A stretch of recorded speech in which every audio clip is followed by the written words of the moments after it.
Καλησπέρα. Καλώς ήρθατε στο βιβλιοπωλείο Μονόπη.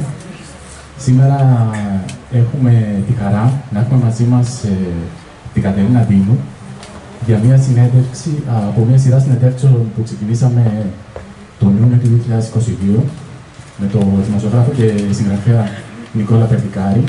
Αυτό το είχε αναλάβει εξ ολοκλήρου, ήταν μια ιδέα του Νικόλα. Το πρώτο χρόνο κάναμε 4-5 συνεντεύξεις. Φέτος είναι η πρώτη, χαιρόμαστε που είναι η Κατερίνα η πρώτη που κάνουμε το 2024. Είχε νομίζω αρκετά μεγάλη επιτυχία. Είδαμε ότι υπήρξαν και αρκετοί μιμητές. Κανείς όμως με παρουσία κοινού δεν έκανε συνέντευξη. Θέλω να πω ότι όλες οι συνεντεύξεις μαγνητοσκοπούνται και ανεβαίνουν στο κανάλι του YouTube, του βιβλιοπωλείου που έχουμε στο YouTube. Σας ευχαριστώ πολύ και δίνω το μικρόφωνο στον Νικόλα. Γεια σας και από μένα. Έχω και εγώ μεγάλη χαρά που έχω κοντά μου την Κατερίνα Ντίνου, για την οποία γνώριζα πολλά πράγματα, αλλά ποτέ δεν την είχα συναντήσει από κοντά. Οπότε τώρα, αφού έχω επιβεβαιώσει σε κάποιες εντυπώσεις δικές μου, έχω και τη μεγάλη χαρά να την έχω δίπλα μου, για να κάνουμε αυτή την κουβέντα. Και όπως της έλεγα πριν, νιώθω μία οικειότητα, κυρίως γιατί είναι ένας άνθρωπος που γεννήθηκε σε νησί, στη Σκόπελο, και ξέρω πάρα πολύ καλά τι σημαίνει να αγαπάς τη θάλασσα, να αγαπάς τα νησιά, το νησί σου εν προκειμένου, και ταυτίστηκα λίγο με αυτό και ήταν και η αφορμή να πάρω ακόμα πιο ζεστά το έργο της και να ξεκινήσω αυτό το ταξίδι στα 3 βιβλία που μου έδωσε, τα 3 βιβλία που κυκλοφορούν αυτή τη στιγμή από τις εκδόσεις 24 γράμματα. Κάποια κυκλοφόρησαν από τις εκδόσεις Μετρονόμος πρώτα και αυτά είναι επανεκδόσεις, έτσι δεν είναι? Οπότε θα ξεκινήσουμε την κουβέντα μας με το θαλασσινό, ας πούμε, τοπίο να κυριαρχεί, τουλάχιστον για μένα. Αυτό είναι κάτι που πρόσεξα πάρα πολύ και στα ποίηματά σου και ένιωσα, βέβαια, γνωρίζοντας ότι είσαι και τραγουδοποιός, με μια επιτυχημένη, ας πούμε, μέχρι τώρα καριέρα. Έχεις κάνει πάρα πολλές συνεργασίες με πολλούς γνωστούς τραγουδοποιούς, συνθέτες, ο Πλέσας, ο Σπανός, έχεις τραγουδήσει με Δημοσχολιού, με μύθους τέλος πάντων. Έτσι που αυτό νομίζω σε διαμορφώνει και σε καθορίζει και στην πορεία σου και στο παρελθόν σου και στο παρόν σου. Θα μας τα πεις αυτά μετά. Θα έχουμε την ευκαιρία να ακούσουμε και τη φωνή σου και την κιθάρα σου, η οποία είναι πρωταγωνίστρια και στο τρίτο σου βιβλίο, το οποίο είναι μια ποιητική νουβέλα. Οπότε θα έχουμε άλλο ένα τιμόμενο πλάσμα, που δεν είναι άλλο από την κιθάρα. Αυτή την ξακουστή, την κόκκινη. Αυτή είναι η κόκκινη. Ναι. Αυτό που, όπως είπαμε, με έκανε να αισθανθώ πολύ οικία ήταν η αγάπη σου για τη θάλασσα. Και βέβαια, σε ένα σημείο όπου διάβασα και στην ιστοσελίδα σου το αναφέρεις, ότι το ενδιαφέρον σου για τον ανθρώπινο πόνο σε έκανε να σπουδάσεις φαρμακευτική στη Θεσσαλονίκη, έτσι δεν είναι? Και ενώ όλα φαινόταν ότι θα πάρεις αυτή την κατεύθυνση, εσύ αποφάσισες, έχοντας βέβαια ξεκινήσει από πολύ μικρή να ασχολείσαι με το τραγούδι, από 11 χρονών αν δεν κάνω λάθος, Και πριν, αλλά δεν το ήξερα. Δεν το ήξερες. Πώς δηλαδή? Πώς? Καλησπέρα και από μένα. Καταρχάς, ευχαριστώ πάρα πολύ τον Αντώνη Τζόκο για την φιλοξενία. Ευχαριστώ και σε Νικόλα για όλο αυτό. Και ευχαριστώ και τους φίλους μου που είναι εδώ και παρακολουθούν τη συνέντευξη. Σας ευχαριστώ λοιπόν. Δεν έχω μήνες που να μην συνδέονται με μουσική. Όλες μου οι μήνες έχουν μουσική. Ακόμα και πριν πιάσω κιθάρα στα χέρια μου, ήξερα τι θέλω να κάνω. Την περίμενα δηλαδή. Και γεννήθηκα σε ένα σπίτι που ήταν γεμάτο μουσική. Οι γονείς μου, ο παπάς μου παίζει μουσική και ο αδερφός μου το ίδιο. Η μαμά μου έχει μια εκπληκτική φωνή. Μεγάλωσα μέσα σε... Ακόμα και όταν δεν έπαιζα εγώ πριν, μαζευόμασταν φίλοι, συγγενείς. Όλοι ήταν εκπληκτικά καλή φωνή. Κάνανε πρώτες, δεύτερες, τρίτες, πέμπτες φωνές. Ήταν συγκλονιστικό. οι βεγγέρες μας. Ζούσαμε τα πάντα από μικρά παιδιά, ό,τι είχαμε. Ευκολία, δυσκολία, χαρά, πόνο, μέσα από τη μουσική. Την κάνατε τραγούδι δηλαδή. Ναι, όλα έτσι είναι. Οπότε κάθε άνθρωπος και κάθε μνήμη που έχω είναι εντυμένος με μουσική. Και σε έναν τρόπο σε γνώρισα να ξέρεις ότι έχω φτιάξει το τραγούδι. Δηλαδή ξέρω τι μελωδία σου ταιριάζει. Αλήθεια. Ναι, είναι η άβρα του κάθε ανθρώπου που εγώ την εξηγώ μουσικά. Θα χαρώ να το ακούσω. Αν ποτέ προκύψει.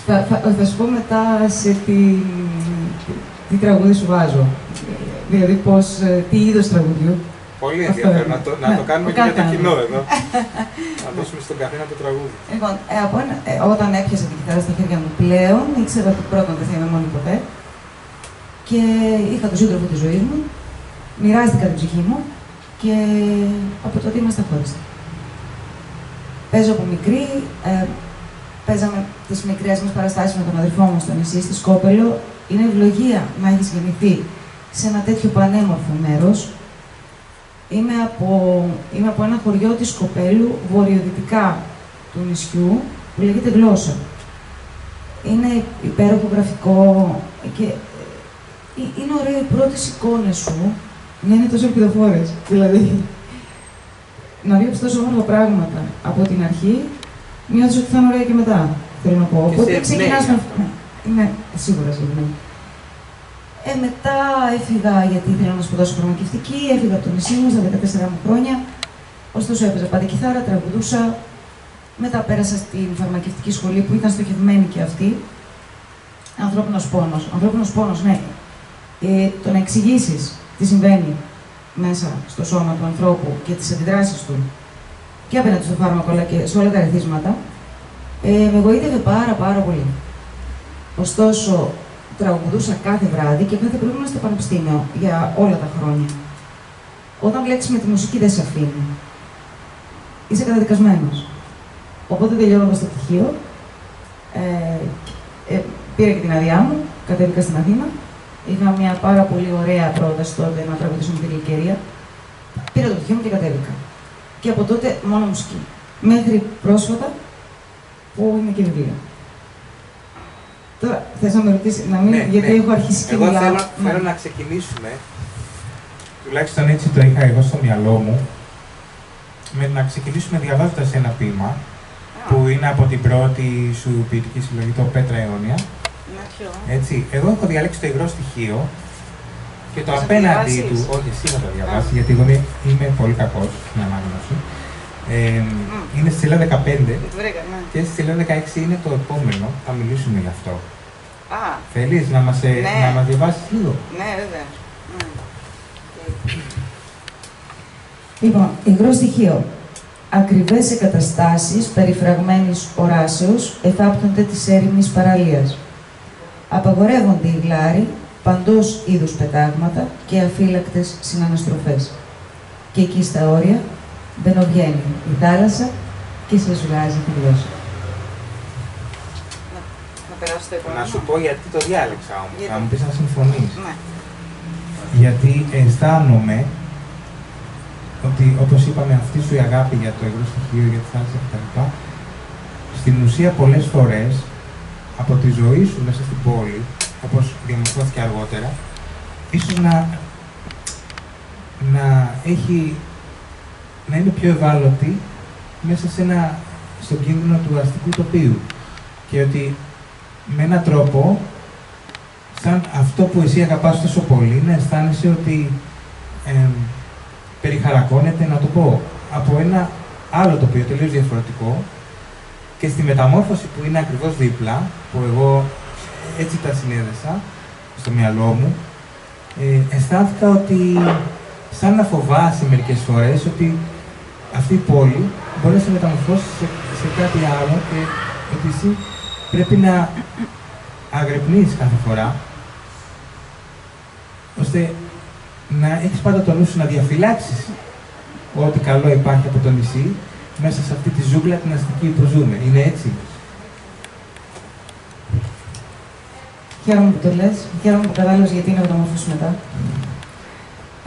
Προτίμησα να είμαι ξένη σε κάθε πόλη παρά να χάσω έστω και λίγο από τη θάλασσα μέσα μου. Και αυτό το ακολούθησα μέχρι σήμερα. Δεν εννοώ τους ανθρώπους που γνωρίζω, αγαπώ και αγαπιέμαι και είμαι πολύ τυχερή γι' αυτό. Αλλά όπου και να έζησα, στον τόπο και στον χώρο ένιωθα ξένη, γιατί κουβαλάω τη θάλασσα μέσα μου και θέλω να είναι έτσι. Και όταν γυρίζω στο νησί μου, κάθε φορά που πάω είναι η επιστροφή μου. Δεν έχει ανάγκη η θάλασσά μου. Δεν έχει. Είναι πολύ καλά προστατευμένη από μένα. Και όλα αυτά που λέει. Δεν ξέρω αν είδες ένα άλλο ποίημα που λέει, γιατί αναφέρομαι πολλές φορές σε αυτό που λες. Κρατάω στεγνή τη φωτογραφία. Με το ένα μου χέρι κρατάω στεγνή τη φωτογραφία. Η φωτογραφία δείχνει θάλασσα. Και εγώ την κρατάω στεγνή. Δεν απειλήθηκε από τίποτα η θάλασσα μέσα μου. Αυτό έχω να σου πω και οτιδήποτε έχει να κάνει με τη θάλασσα. Τώρα θα σου πω κάτι άλλο, ότι τα δύο πρώτα ποίηματα που έγραψα, που ξαφνικά πήγα από το ένα στο άλλο, από το τραγούδι στο ποίημα εννοώ, αυτό έγινε σε μία βόλτα στη θάλασσα που έγραψα δύο ποίηματα. Τα άφησα αυτούσια, είναι μέσα στην πέτρα, θα σε περιέλαβα, γιατί έχουν να κάνουν με όλο αυτό που λες. Θα το διαβάσω πιο μετά, αν θέλεις. Αν θες και τώρα αν θέλεις. Δεν έχει σημασία τι διάλεξα εγώ.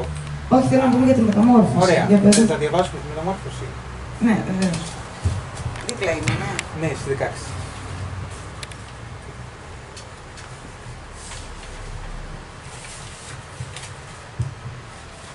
Γνώριμες οι φωνές που με φτάνουν μεσάνυχτα σε τόπο γενναίο και ακριβό, άδειο από αρμύρα και βότσαλα. Αγγίζουν τις διαδρομές που πάλλονται πάνω μου, το όνειρο νιώθει τον κίνδυνο και ξυπνάει τη στιγμή της μεταμόρφωσης. Κάποιος πέρασε με ένα νόμισμα από το γωνιακό μηχάνημα. Το τραγούδι πήρε το τελευταίο μου τολμηρό βήμα, χάθηκε η φωνή μου μεσοπέλαγα και έμεινε στα σκοινιά μια σταγόνα κρεμασμένη. Είναι πάρα πολύ ωραίο. Εσείς τι λέτε? Για να ακολουθήσω. Ορίστε. Ναι. Έλεγα ότι είναι πάρα πολύ ωραίο και ήθελα να δω και τις δικές σας αντιδράσεις. Γιατί για εσάς γίνονται όλα αυτά, δεν είναι για μένα. Και θα πάμε στο επόμενο θέμα, που είναι παντού στα ποίηματά σου. Θα μιλήσουμε αργότερα για αυτό που είπες, για τη μετάβαση από το τραγούδι στην ποίηση και πόσο διαφορετικό είναι, απλά το φυλάω για μετά. Ο έρωτας, βέβαια, έτσι που εγώ τον είδα παντού μέσα στα βιβλία σου. Και αυτό που μου έκανε αίσθηση είναι ότι πάντα, σχεδόν πάντα, απευθύνεσαι σε κάποιον. Και πολλές φορές το εύκολο είναι να υποθέσουμε ότι απευθύνεσαι σε κάποιον εραστή, κάποιον άνθρωπο με τον οποίο έζησες ή δεν έζησες έναν έρωτα, γιατί και αυτό ακόμα αξίζει την εξιστόρησή του. Και πολλές φορές, επειδή αυτό είναι το εύκολο να το υποθέσουμε, αναρωτήθηκα πως αυτή η απεύθυνση αφορά και τον εαυτό σου. Δηλαδή ότι δεν είναι ένας ξένος ή ένας άλλος άνθρωπος αυτός στον οποίο μιλάς, αλλά σαν να μιλάς και σε σένα την ίδια. Για πες. Θα μπορούσε να είναι και έτσι. Αυτά είναι και σε πολλά τραγούδια, ενώ νομίζεις. Όταν είσαι ψυχή μου, δεν ξέρεις αν αναφέρεσαι στην ψυχή, στη δική σου ή στον άλλον. Αυτό συμβαίνει και είναι το μαγικό με τον έρωτα. Ότι βλέπεις και τον εαυτό σου μέσα εκεί, μέσα στον άλλον. Τον βλέπεις, τον χάνεις ουσιαστικά. Τον δίνεις, τον χαρίζεις. Οπότε μπορεί εύκολα να μιλάς και σε σένα όταν μιλάς στον άλλον. Έχω να σου πω ότι και τα δύο βιβλία, και στα δύο βιβλία υπάρχει ο άλλος απέναντι, απευθύνομαι και τον δίνω όλο αυτό με τα στοιχεία της φύσης, τα οποία αγαπώ, αλλά και με υλικά. Υπάρχουν και υλικά μέσα. Πέτρα. Η πέτρα, τα καπέλα. Το λατομείο πάλι έχει να κάνει με την πέτρα, τα χέρια σου. Υπάρχει πολύ έντονο το στοιχείο του έρωτα, ναι. Το στοιχείο της ήττας, της νίκης. Γιατί εκεί μπερδεύεται λίγο ποιος είναι ο κερδισμένος και ποιος είναι ο ηττημένος, έτσι δεν είναι? Ακόμα και το αν είναι μια ήττα ή αν είναι ναι, μια νίκη. Ναι, ακριβώς. Αυτό. Μου αρέσει αυτή η συνομιλία που κάνω με τον άλλον απέναντι. Μ' αρέσει που τον βάζω απέναντι και του μιλάω και είτε παραδίνομαι, είτε φεύγω, αποχωρώ. Στο τέλος, αποχωρώ. Φεύγω. Πώς ξεκινάει όμως η συλλογή? Επίλογος, φεύγω, πώς ξεκινάει, τη γυρίσω. Δηλαδή, καταρχάς, δεν πάω να απαντήσω κάτι.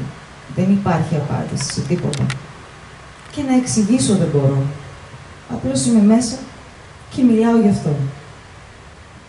Μέσα από αυτό υπάρχουν πολλές σωτήριες στιγμές, όπως και όταν γράφεις ένα ποίημα, είναι σωτήριο το να γράφεις ένα ποίημα για σένα.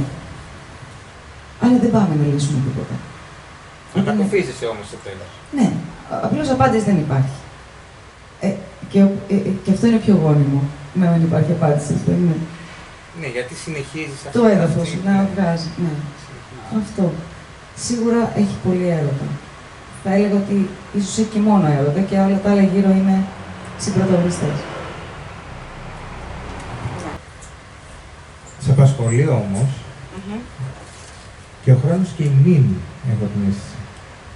Δηλαδή, έχω εδώ το ποίημα που μου άρεσε πολύ. Για πες. Εποχικό ισοζύγιο. Που κρατάω τις... Σελίδα 25. Σου αρέσει πιο... Είμαστε στην Πέτρα συνέχεια. Μου αρέσει. Στο είπα αυτό. Στο είπα αυτό. Μου αρέσει και εμένα την από πολύ Πέτρα. Και συμβαίνει συχνά το πρώτο βιβλίο να είναι αυτό που τα μεταφέρει όλα ατόφια. Α, το βρήκα. Θέλεις να το διαβάσω? Ναι. Ωραία. Αλλάζουν οι καιροί. Έτοιμη θα είμαι για κάθε απότομη αλλαγή εποχής, με βαλίτσες για τα απαραίτητα. Κάθε τόσο βγάζω και από κάτι να διατηρώ το ισοζύγιο. Λίγες ζεστές μνήμες για τον χειμώνα, ένα λευκό κερί για την άνοιξη, ένα άγραφο τετράδιο για το νησί του καλοκαιριού και τις φωτογραφίες σου τυπωμένες για το φθινόπωρο. Αλλάζουν πια οι εποχές. Μπαίνει η μία στην άλλη αυθαίρετα και πολύ πρέπει να προσέχω. Μην καούν οι φωτογραφίες, κρυώσουν οι μνήμες και μείνει άγραφο ένα ολόκληρο καλοκαίρι.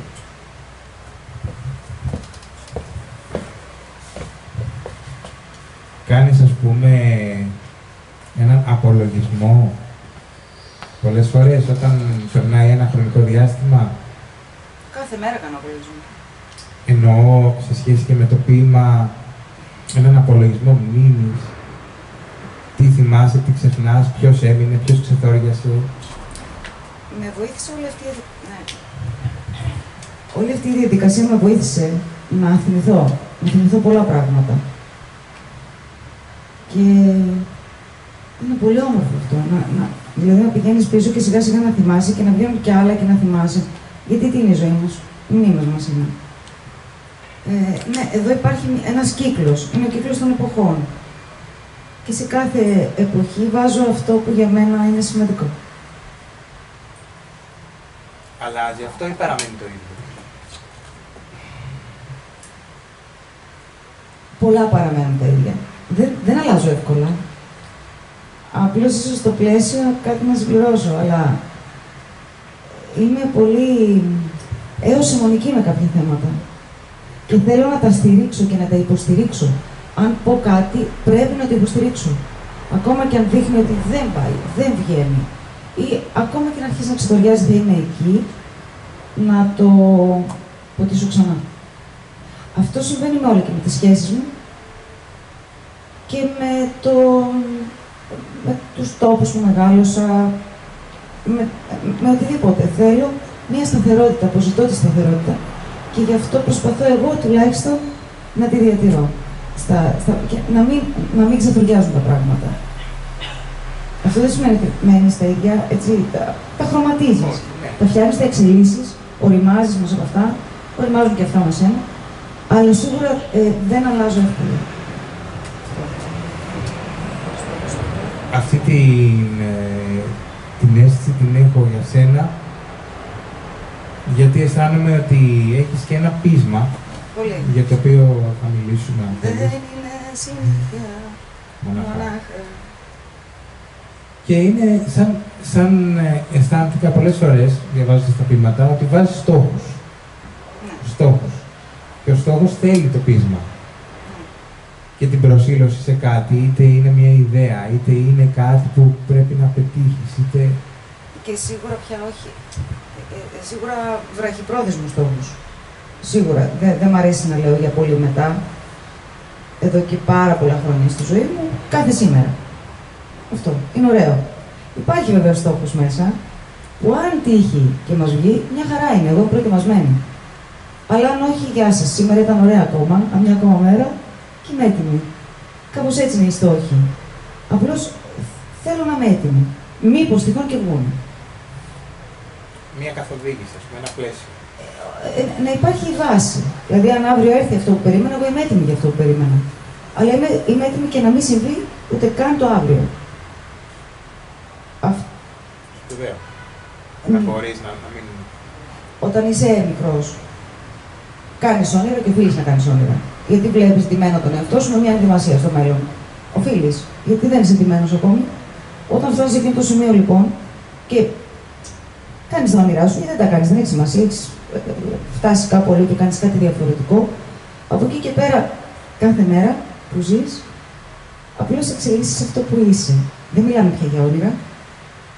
Μιλάμε για μια αυτοβελτίωση, εντάξει, καθημερινά κτλ. Αλλά πρέπει να είσαι έτοιμος. Δεν κάνεις όνειρα δηλαδή τώρα. Όχι.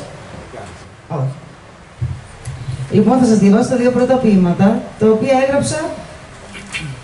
Απλώς μια μέρα έγραψα δύο ποίηματα στη θάλασσα. Και τα άφησα όπως ήταν και τα συμπεριέλαβα στην αιώνια πέτρα. Μια σύμφωνη δοσοληψία. Μια μέρα είπα θα δωροδοκίσω τους αριθμούς. Μια μέρα είπα δώστε μου μια μέρα ακόμα. Γελάσανε μαζί μου οι αριθμοί. Τι να την κάνεις μια μέρα ακόμα. Πόσο να σε χρεώσουμε για μια μόνο μέρα. Χρεώστε μου τις προηγούμενες. Εκείνη τη μέρα σε γνώρισα. Πώς να φύγω τώρα. Το ένα ήταν αυτό. Και το άλλο είναι αυτό. Πέτρινο. Ανθίζουν οι πέτρες, σε ρώτησα. Γέλασες. Πήρα μαζί μου μια πέτρα θαλασσινή. Την έβαλα στο νερό, μαζί με δύο λέξεις. Τον καιρό και τα μάτια σου. Με τον καιρό τα μάτια σου έγιναν γκρι. Η πέτρα έβγαλε την κλάμη. Ευχαριστώ. Άρα λοιπόν αυτά τα δύο σηματοδότησαν από την αρχή. Αυτά τα δύο έγραψα στην αρχή και μετά. Θα σου πω.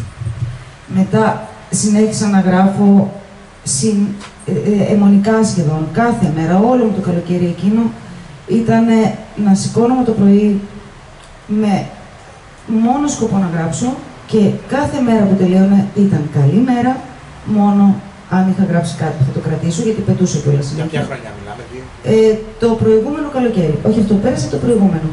Και όλο το καλοκαίρι είχα γράψει πάρα πολλά. Έκανα μια επιλογή, υπήρχαν άνθρωποι που με παρότριναν, γιατί εγώ δεν είχα σκοπό να εκδώσω. Εγώ έγραφα για να είμαι καλά.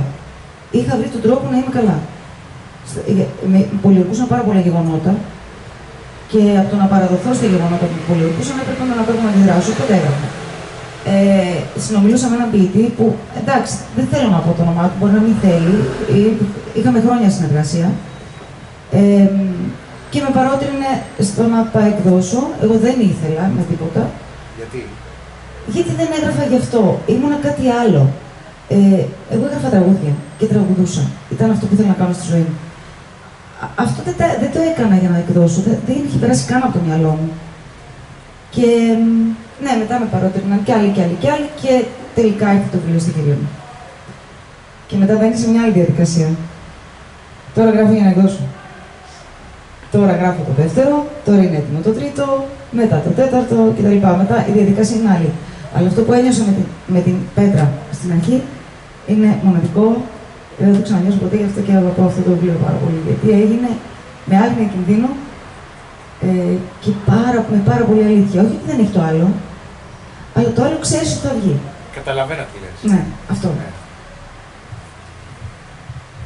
Ίσως να περνάει και σε εμάς αυτό. Δηλαδή ένιωσα αυτή τη μεστότητα του πρώτου βιβλίου, διαβάζοντας αυτό το βιβλίο συγκεκριμένο. Οπότε καταλαβαίνω τι θέλεις να πεις και πολλοί από εμάς που γράφουμε, δεν ξέρω από το κοινό μας πόσοι γράφουν, νομίζω ότι έχουν όλοι ένα ιδιαίτερο δέσιμο με το πρώτο τους βιβλίο. Έτσι πιστεύω ότι είναι τα πράγματα.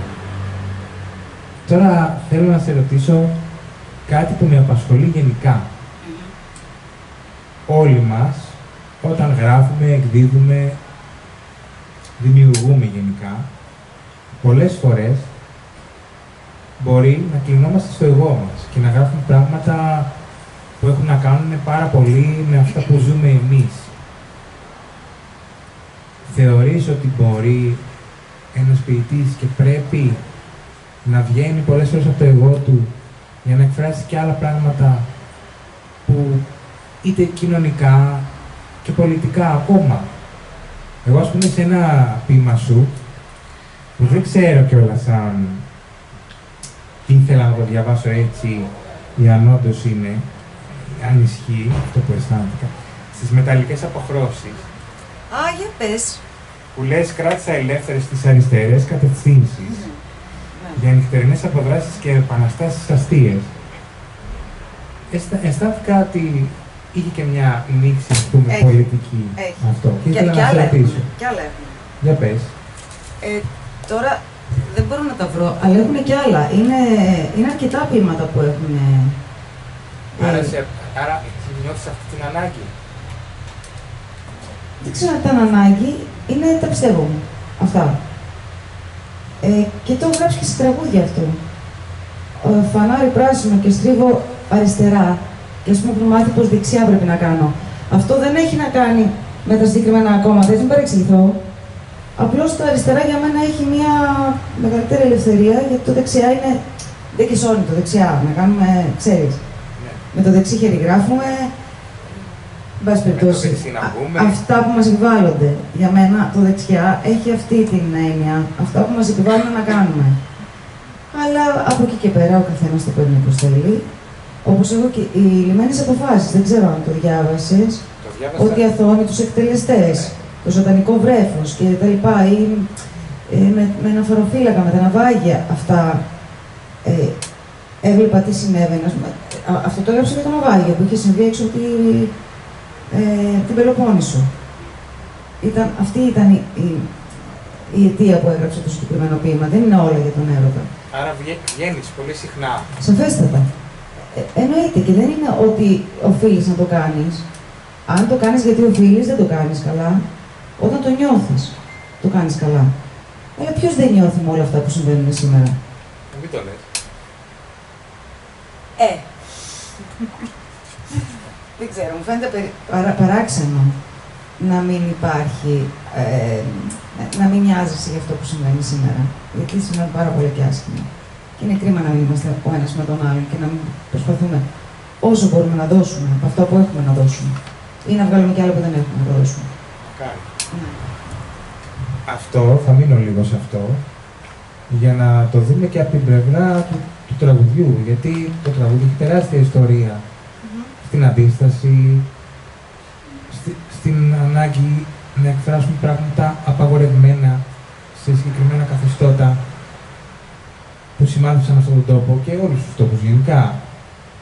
Και επειδή έχει συνεργαστεί με πάρα πολλούς σπουδαίους ανθρώπους, φαντάζομαι ότι πολλές φορές όταν τραγουδάς, θα σου έχει τύχει να πεις και τραγούδια που είχαν μια ιδιαίτερη σημασία για την εποχή τους. Το τραγούδι είναι πάρα πολύ σημαντικό, αφυπνίζει συνειδήσεις, βγάζει ανθρώπους μπροστά, βγάζει ανθρώπους στον δρόμο και στην πολιτιστική μας κληρονομιά έχουμε πολλά υπέροχα πολιτικά τραγούδια, γιατί στις προγραμματισμένες εποχές και στις δύσκολες εποχές τότε γραφτήκαν τα καλύτερα. Τότε υπάρχει ανάγκη να γράψεις. Και από σπουδαίους δημιουργούς. Και ποιητές και συνθέτες που έκαναν, που μελοποίησαν τα συγκεκριμένα τραγούδια. Και φυσικά και στο ρεπερτόριο μου υπάρχουν πάρα πολλά πολιτικά τραγούδια. Και νιώθεις πολύ όμορφα εκείνη τη στιγμή. Νιώθεις ότι ακούς εκείνη την εποχή, ότι το μεταφέρεις και με έναν τρόπο. Από το 40-50 και μετά που άρχισαν να γράφουν έχει αρχίσει μια πολύ έντονη λογοκρισία απέναντι στα τραγούδια. Και βρίσκαν οι καλλιτέχνες άλλους δρόμους, οι δημιουργοί άλλους δρόμους και γράφουν αυτό που θέλουν να γράψουν για να περάσουν στον κόσμο, ακόμα και να μην φαινόταν το νόημα των τραγουδιών. Έχει τόσο μεγάλη δύναμη η μουσική, που έκανε αυτό που έπρεπε να κάνει. Και οφείλουμε και να γράφουμε έτσι και να τραγουδάμε τα συγκεκριμένα τραγούδια έτσι. Και σίγουρα, ναι, να βγαίνουμε από τον εαυτό μας. Εμείς είμαστε έτσι κι αλλιώς που το κάνουμε αυτό. Ναι, είσαι το μέσο. Είσαι το μέσο, ναι. Εννοείται θα βγεις από τον εαυτό σου. Εσύ το κάνεις έτσι κι αλλιώς. Ας βγεις κιόλας. Δεν τρέχει και τίποτα, δεν θα χάσουμε και τίποτα. Εγώ βγαίνω πάρα πολύ, να έχω να σου πω. Και το βλέπεις, ναι. Είσαι αισιόδοξη βλέποντας, ας πούμε, την εποχή μας. Όχι. Που πολλές φορές χάνεται η αλληλεγγύη, που οι άνθρωποι δεν σχετίζονται ίσως όπως σχετιζόντουσαν παλιά. Εννοώ ότι πολλές φορές γινόμαστε, έχω την αίσθηση, πολύ ατομικιστές. Εσύ πώς νιώθεις, ελπίζεις σε κάτι καλύτερο, πιστεύεις, για να μην πω ελπίζεις, γιατί σίγουρα θα ελπίζεις, αλλά πιστεύεις ότι τα πράγματα θα πάνε καλύτερα? Και το πιστεύω, δεν ελπίζω. Και το πιστεύω, πιστεύω στον άνθρωπο. Πιστεύω ότι ό,τι και να συμβεί, ότι κάτω από τις κατάλληλες συνθήκες θα ανοιχτεί ο άνθρωπος. Γιατί έχει το καλό μέσα του, έτσι κι αλλιώς. Μπορεί να ακούγεται λίγο αγαθοσύνη αυτό, αλλά πιστεύω στον άνθρωπο δεν έχει τελειώσει τίποτα, χωρίς να περιμένω τίποτα, πάλι στο λέω. Νομίζω ότι πρέπει να βρίσκονται μεταξύ τους οι άνθρωποι, από το ίδιο υλικό είμαστε φτιαγμένοι όλοι. Δεν λέμε διαφορετικά πράγματα, τα ίδια λέμε, τις ίδιες ανάγκες έχουμε. Λίγο να ανοίξουμε χρειάζεται.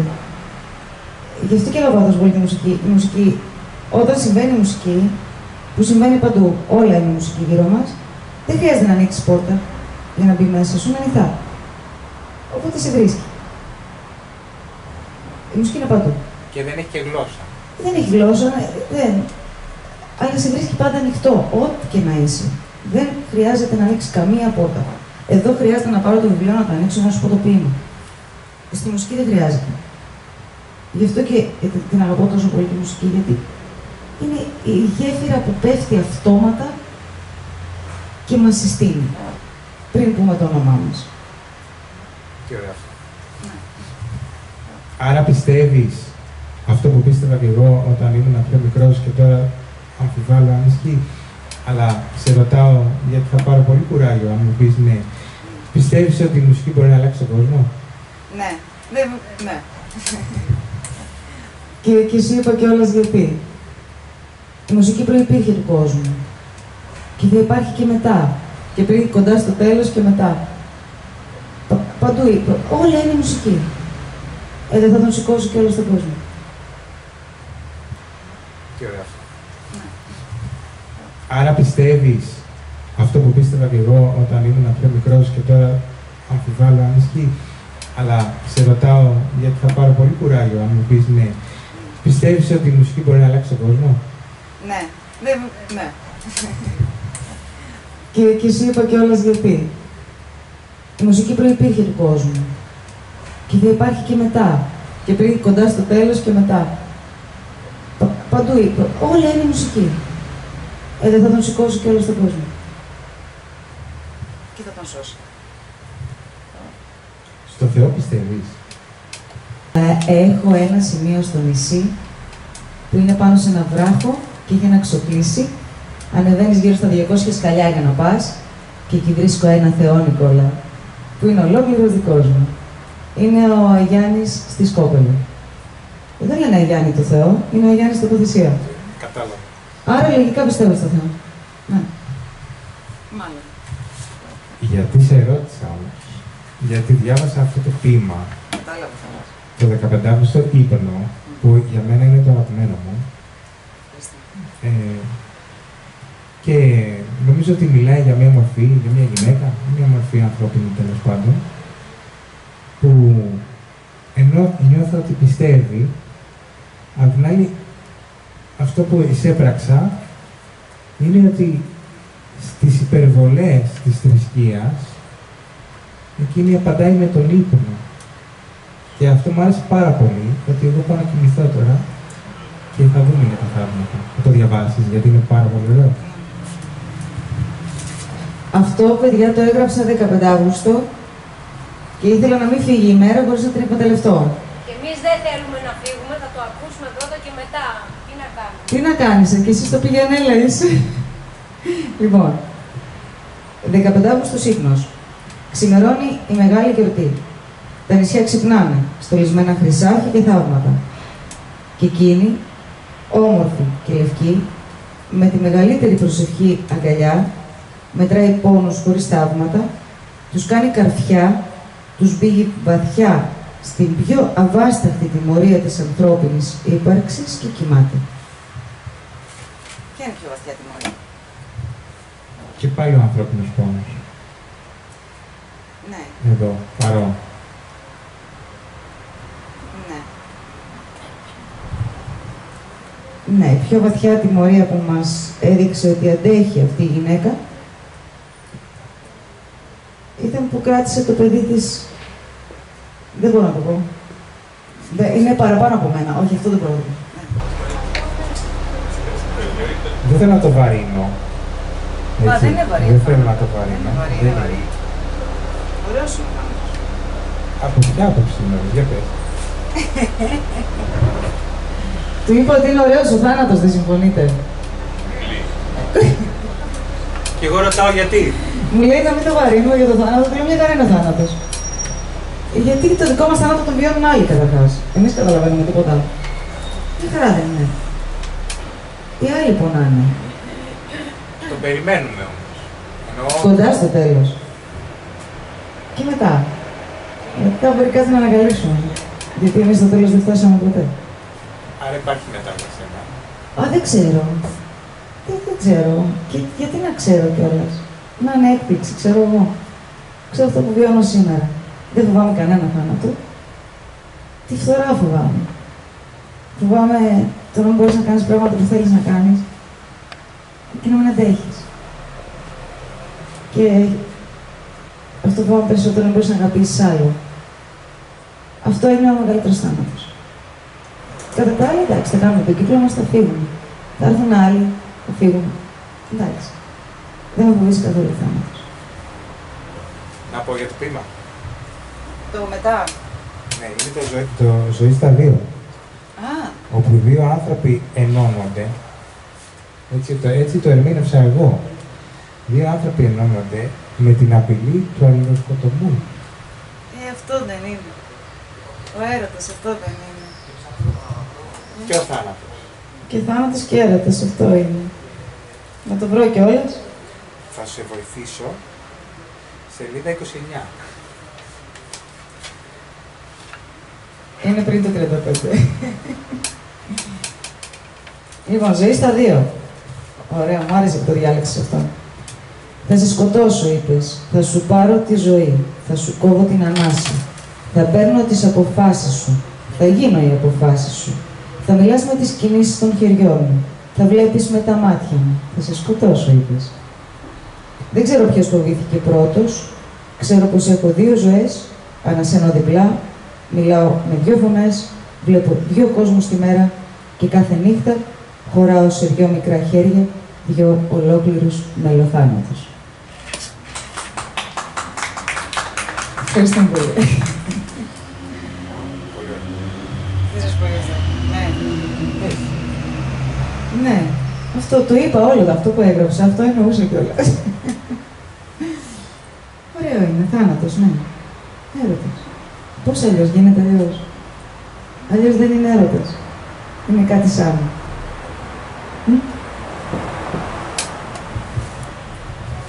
Και πάνω σε αυτό να ρωτήσω, όλος αυτός ο πόνος, όλο αυτό η αγωνία τέλος πάντων για το τέλος, είτε κυριολεκτικό είτε μεταφορικό, είναι απαραίτητος για να δημιουργήσουμε. Δηλαδή θεωρείς ότι για να μπορέσει κάποιος να δημιουργήσει, να γράψει είτε ποίηματα, είτε τραγούδια, είτε οτιδήποτε πρέπει να πονέσει.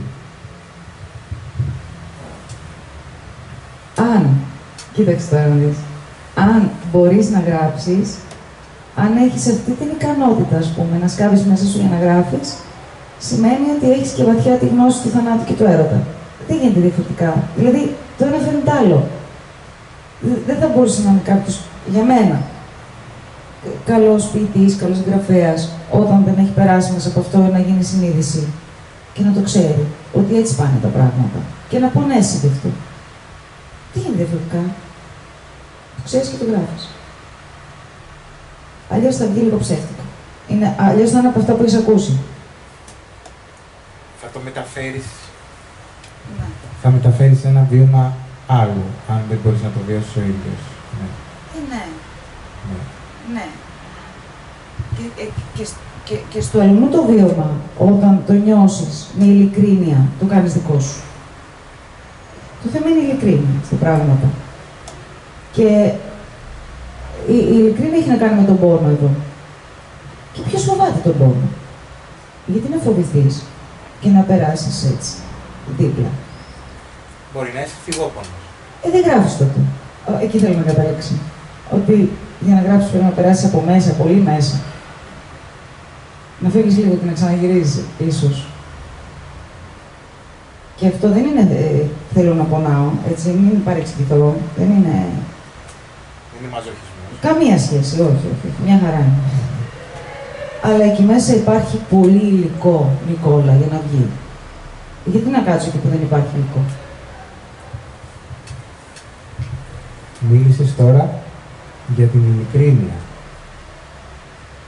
Φαντάζομαι συμβαίνει συχνά να ερμηνεύεις τραγούδια άλλων και να πρέπει, εσύ θα μου πεις, να έχεις αυτή την ειλικρίνεια ώστε να αποδώσεις το συναίσθημα όπως ο δημιουργός, ο πρώτος, προσπάθησε να το δώσει όπως εσύ μέσα από τα μάτια τα δικά σου και τη φωνή σου προσπαθείς να το αποδώσεις. Αλλά φαντάζομαι και εκεί η ειλικρίνεια παίζει τεράστιο ρόλο στο τραγούδι, στην ερμηνεία. Όλοι με έχετε δει να τραγουδάω. Εντάξει, κανένα δυο δεν με έχουν ακούσει μάλλον, γιατί το να ακούσεις είναι το θέμα, όχι να δεις. Όταν τραγουδάω, θεωρώ ότι βιώνω την απόλυτη ειλικρίνεια από κάθε άλλη μου δραστηριότητα στη ζωή μου, από κάθε άλλη μου έκφραση δραστηριότητα. Δεν ξέρω γιατί το έγραψε, αν και μου αρέσει να ακούω το στίχο και να είμαι συνεπής στην ερμηνεία, αλλά το παίρνω εγώ, για μένα. Είναι δικό μου πια. Έχω 3 λεπτά που μου ανήκει κάτι. Να μην τα κάνω τι θέλω. Να μην παίξω το δικό μου ρόλο, αλλά με αλήθεια. Και εκεί λοιπόν βγαίνω, εξομολογούμε, λέω τα πάντα, όπως και εδώ. Ξέρει κανείς αν είναι αλήθεια. Ναι, θα το καταλάβουν κάποιοι άνθρωποι, κάποιοι άλλοι όχι. Κάποιοι θα δουν στην ερμηνεία. Κάποιοι στο πόσο καλά είπε στο τραγούδι, το ερμηνεύσει, πόσο καλά το είπε, πόσο αρτιότητα έχει η συγκεκριμένη ερμηνεία. Άλλοι πόσο πόνο έχει, πόσο. Εγώ ξέρω ότι όταν φεύγω, φοράω στα χέρια μου 2 ολόκληρους μελοφάρμακους. Εμένα και το τραγούδι. Έχουμε γίνει ένα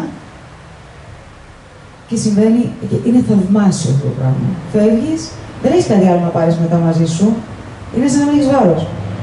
Δηλαδή μου μιλάνε και εγώ δεν καταλαβαίνω τι μου λένε. Αλλά έχω μπει και έχω βιώσει το ρόλο, κανονικά. Γιατί με αφορά το τραγούδι. Νομίζω ότι σου απάντησα, γιατί με παίρνει κιόλας εμένα. Όταν μιλάει για τραγούδια. Λίγο. Σου απάντησα.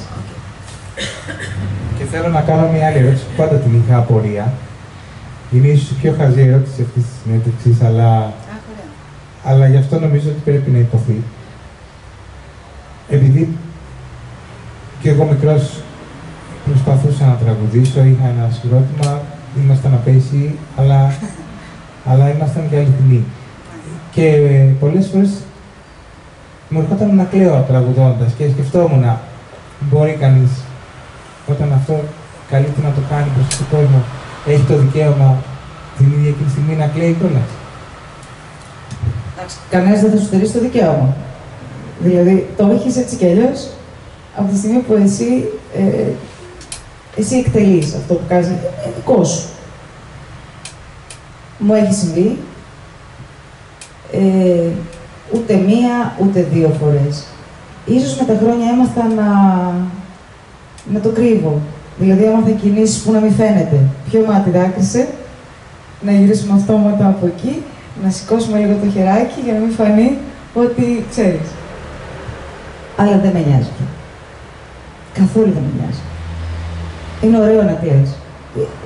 γιατί να ντραπείς το κλάμα. Ντρέπεσαι να γελάσεις. Γιατί να ντραπείς όταν κλαις. Σωστά.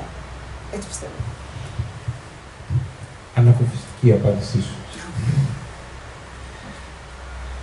Θα ήθελα να διαβάσουμε και κάτι άλλο από το βιβλίο, το δεύτερο. Ναι. Να διαβάσουμε το Άγιο Πέλαγος. Στη σελίδα 53. Σε έχω συμπαθήσει πάρα πολύ. Σε ευχαριστώ. Βρίσκεις τα ζωστά. Λοιπόν, ναι. Άγιο.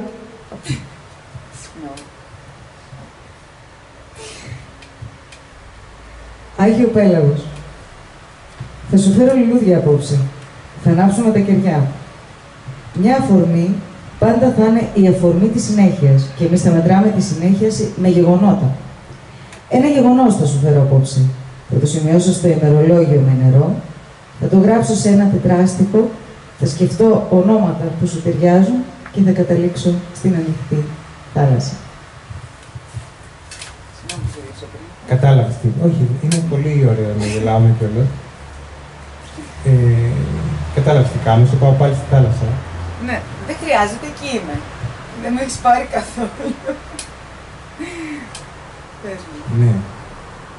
Και φυσικά ήθελα να σου κάνω αυτή την ερώτηση. Ήρθε η ώρα να μας πεις πόσο διαφορετικό είναι να γράψεις πίπρα και πόσο διαφορετικό είναι να γράψεις τραγούδια. Καταρχήν πρακτικά και έπειτα και συναισθηματικά. Πέρασα ανυποψίαστα. Δεν ξέρω πώς πέρασα από το ένα στο άλλο, ήταν στιγμή, σου είπα. Είναι διαφορετικά, έτσι κι αλλιώς. Είναι η φόρμα τους διαφορετική.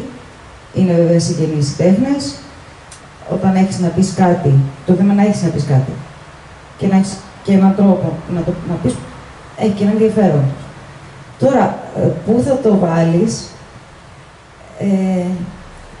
έχω την άνεση, δεν θέλω να φανεί τώρα αυτό περίεργο που λέω, αλλά έχω την άνεση όταν γράφω και θέλω να γράψω ένα τραγούδι, να έχω εύκολες τις ρήμες, εύκολο το μέτρο, τα πάω πολύ καλά με το μέτρο.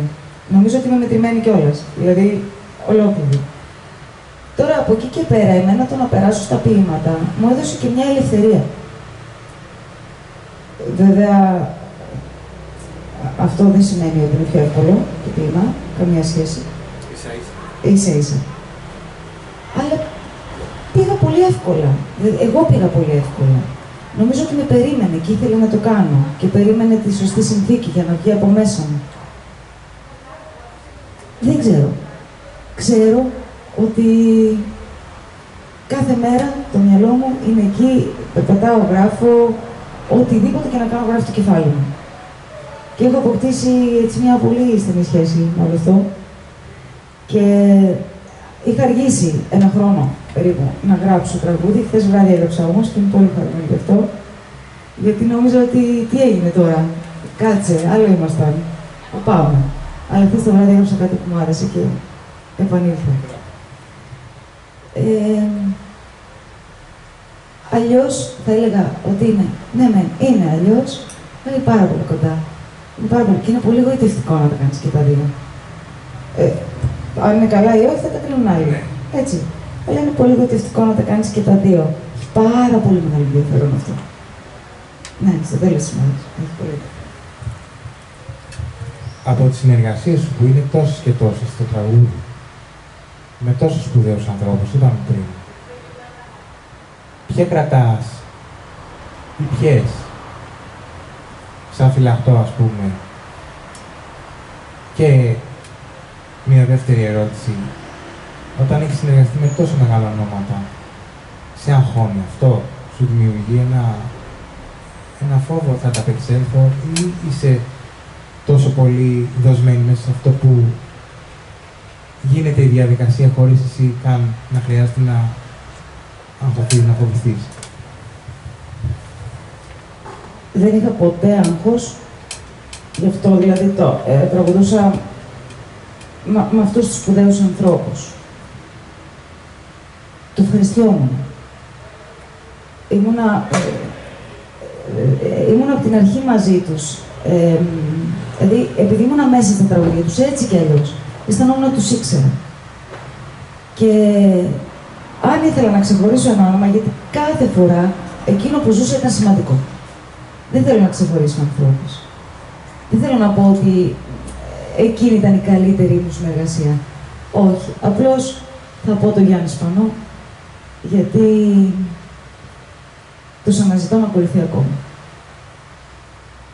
Και σαν ήχος και σαν τραγούδι και σαν αίσθηση. Αυτή η αναζήτηση με ακολουθεί ακόμα. Ήταν, ξέρεις τι, κάθε συνεργασία δεν είναι ότι έτυχε να έχω καλές συνεργασίες, είναι ότι είχα πάρα πολύ αυστηρά κριτήρια. Δηλαδή δεν έλεγα ναι, μου κάνα προτάσεις, δεν έλεγα, δεν ήθελα να πάω. Γιατί ήταν κάτι λιγότερο που δεν ήθελα εγώ, δεν θα μπορούσα να είμαι εγώ μέσα σε αυτό. Οπότε πηγαίνοντας ήξερα κιόλας τι είχα να αντιμετωπίσω. Ήμουν έτοιμη, γιατί ήξερα όλο το έργο τους, όλη τη δουλειά τους και δεν είχα κανένα λόγο να αγχώνομαι. Ήξερα τι μπορώ να δώσω, κάθε μέρα βελτιωνόμουν περισσότερο. Αυτό ήταν το πιο σημαντικό για μένα, να βελτιώνομαι εγώ. Αυτοί οι άνθρωποι έχουν δείξει το έργο τους μέσα στα χρόνια, θα μείνουνε, έχουν μείνει εδώ και πόσο πολύ. Δικό μου ήταν το στοίχημα, για μένα, να γίνομαι εγώ καλύτερη δίπλα τους και να πούνε ναι, καλά κάναμε και την διαλέξαμε. Αυτό, αλλά εγώ κανένα άγχος. Κανένα άγχος. Και η κιθάρα μου είναι μεγάλη ισορροπία που την είχα μαζί μου πάντα. Και έτσι θα περάσω στο τρίτο βιβλίο, στην Αλένια. Ναι. Γιατί αισθάνθηκα ότι είχες την ανάγκη να μας περιγράψεις την ιστορία σου και την ιστορία της κιθάρας σου με έναν άλλο τρόπο. Δηλαδή, μια αυτοβιογραφία εγώ διάβασα και θέλω να μας πεις λίγα λόγια γι' αυτό. Πρώτα απ' όλα, τι σε έκανε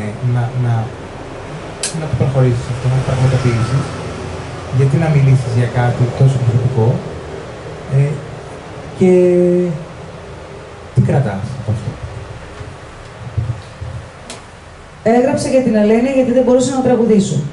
Γιατί ήταν κορονοϊός, γιατί ήμουν κλεισμένη στο σπίτι, γιατί δεν μπορούσα να έρθω σε επαφή με κόσμο και να κάνω αυτό που είχα να κάνω. Και άρχισα να γράφω διάφορα πράγματα. Ένα από αυτά ήταν η ιστορία της Αλένιας. Είναι αληθινή ιστορία.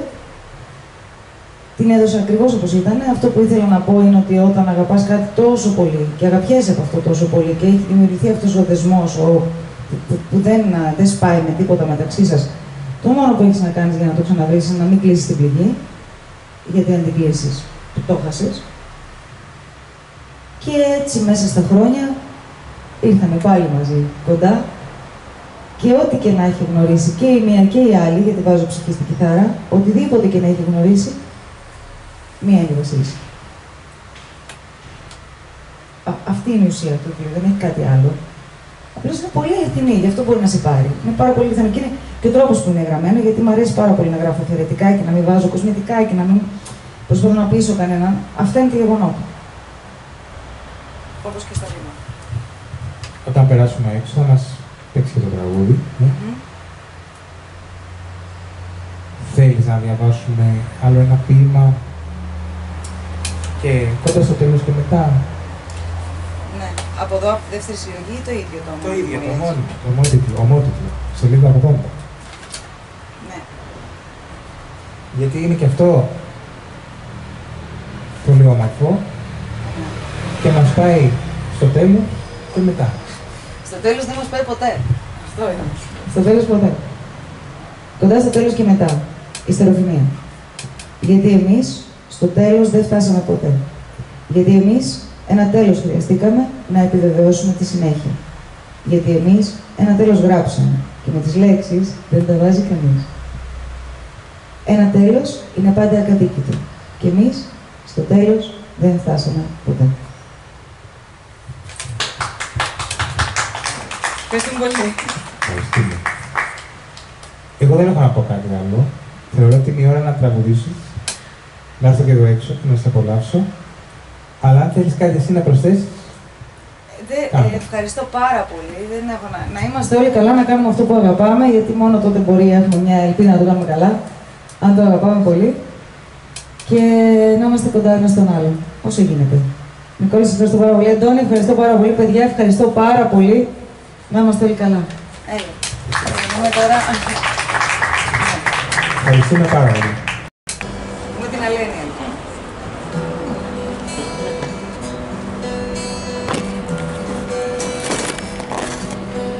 Σε γνώριζα πριν να σε δω, σ' είδα πριν σε γνωρίσω. Κορμί μου ανεμίσιο, κάμπυλο στο ληστό.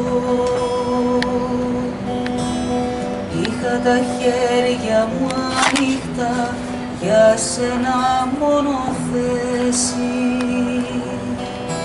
Εγώ κι εσύ στη μέση, μαζί σε μια αγκαλιά. Σε άπλωνα σε μουσικές χιλιοτραγουδισμένες, ανάσες μου κομμένες, ολόκληρες ζωές. Με της ροδιάς μου τον ανθό, σε στολίζα τα βράδια.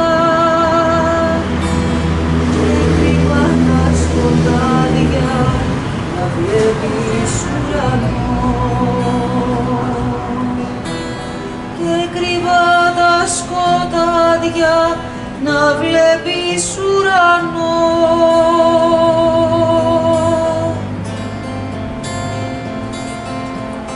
Μα εκεί στη μέση του ουρανού που χορεύω μαζί σου,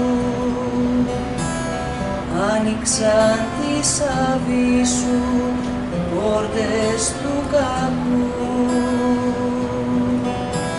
Πάνω σου απλώθηκε σκιά από της γης στο χώμα. Εγώ πια δίχως σώμα και εσύ χωρίς καρδιά. Μα σου είχα αφήσει φυλαχτό την παιδική μου πένα, ολόχρυσή καδένα φορούσες στο λαιμό. Την σκόρπαγες μες στον καιρό, φώναζες το όνομά μου, μικρή βασίλισσά μου, για να σε ξαναβρω. Μικρή βασίλισσά μου, για να σε ξαναβρω.